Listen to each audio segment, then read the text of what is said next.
দুঃখের সাথে আজকের ব্লগটা স্টার্ট করতে হলো বন্ধুরা, কেন বলো তো? এই দেখো আমার হাতে ব্যাগ, আর ব্যাগ নিয়ে আমি কোথায় চললাম? হ্যাঁ, হাটে যাওয়ার উদ্দেশ্যে চললাম। বাসের জন্য অপেক্ষা করছিলাম, তবে বাস পেয়ে চলে গেলাম হাটে।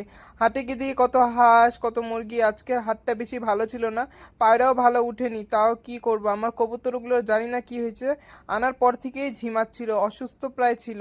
তার জন্য ঘুরিয়ে দিতে গেছিলাম, এটার জন্য আজকে পুরো দুঃখ ছিল আমার মনটা। এই দেখো একটা লোক হাঁস কিনছে, হাঁসটা খুব সুন্দর ছিল। তারপর হাট থেকে চলে আসলাম, ভালোও লাগতেছে না, তার জন্য একটু ছাদের উপরে উঠছিলাম।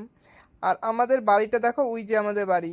আর এইখান থেকে ছাদের উপর থেকে আমাদের বাড়িটা পুরো দেখা যায়। আর এটা হলো আমাদের এলাকা, মানে আমি যেখানে থাকি। তোমাদের একটু ঘুরিয়েও দেখায় দিলাম, কি সুন্দর প্রকৃতির মিডলে আমরা থাকি, চারিপাশে শুধু সবুজে সবুজ ঘেরা। আমার তো বেশ ভালোই লাগে। ওই দেখো, ওটা হলো আগে ইট ভাটা ছিল, কিন্তু এখন কালের অবর্তমানে ইট ভাটা নষ্ট হয়ে গেছে। আজকের অবধি